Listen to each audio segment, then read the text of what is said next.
tariffs.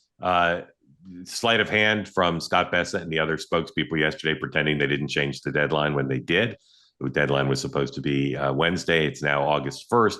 Here is Scott Bessent with some of the Trump Bessent patented creative chaos, confusion with strategic purpose on Squawk Box 103, please. Yeah, we are going to have several announcements in the next 48 hours. And, Joe, I think what President Trump is concerned about is the quality of the deals, not the quantity. As you could imagine, as he started herding the cats and trying to get everyone across the finish line, when he said that there's a chance that countries could boomerang back to their April 2nd reciprocal tariff levels, we've had a lot of people change their tune in terms of negotiations. So my mailbox was full last night with a lot of new offers, a lot of new proposals. So it's going to be a busy couple of days. But importantly, too, that President Trump has said that the countries would not go back to the reciprocal rate until August 1st. So there's a lot going on. The markets clearly now get the joke. They're not afraid of this strategic ambiguity. The president said that anybody who deals with the BRIC countries is going to get a higher tariff. The Japan deal is kind of up in the air. The EU thing is very up in the air. The EU has now said they've cut their Beijing trip in half. So 50% of it, their China trip's in half. So 50% of it's canceled, but it's still scheduled for the end of the week. And of course, any deals that are announced between now and August 3rd, whether they're announced before Wednesday or not, are just phony. They're just placeholders. They're just the beginning of real negotiations. But that's enough for the markets and enough for the president. So, Dan, what would you expect to happen in the next week on tariffs?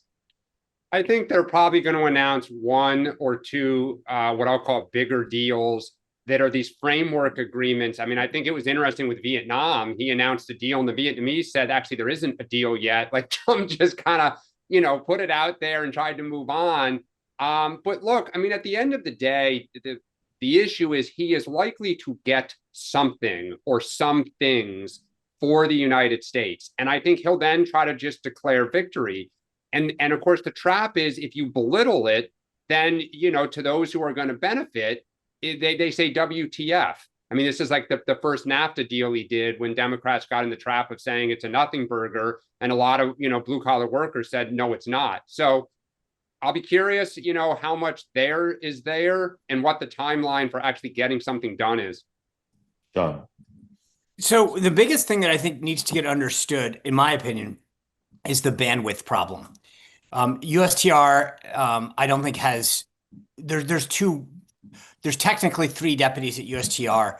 2 of them actually are on the deal front. And they're not confirmed. Commerce, I don't think has a single undersecretary. And so I say all that because they're trying to get these things done. And a lot of the countries are leaning into, being favorable to getting something done.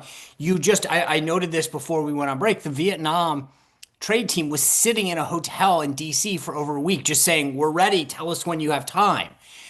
Greer and those guys were traveling overseas. And so the biggest issue that's facing the trade team writ large, not just, but you have your principals, Bessent, Lutnick, and then Greer. But then there's usually a team below that that's doing, the deputies that is doing a lot of the legwork. It just doesn't exist. So it means the principals are doing a lot more and they don't have the bandwidth, especially when they're traveling and they're taking their teams with us. So that's number one. Number two is, I think you're right. There's going to be a series of framework that's announced. And the way that Bessent in particular has framed this, and the president's mentioned it yesterday on the tarmac, is it's going to be, hey, if you're trying to work with us, we're going to punt. We'll give you an extension, 90 days or whatever, because we don't want to. But and the thing that's interesting to me, the way the president framed this is, I'm still not aware of a country that is sticking their finger in our eye and saying we're not willing to deal. Now, they may not ultimately want to get to a deal. That's a whole separate discussion. But to me, the way I see this thing playing out is they're going to announce that they've got all these guys, and probably, as I've said before, I think the EU is close. There's some sticking issues on some really sort of technical things. I still think Canada and Israel are top of my queue.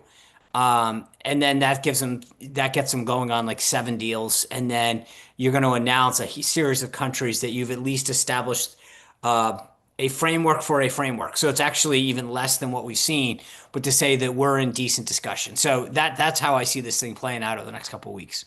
They say that something that's easy is like a walk in the park. Well, easier than a walk in the park, hit the subscribe button, be part of the two-way community, never miss an episode, be part of our conversations. Thank you for your service to America.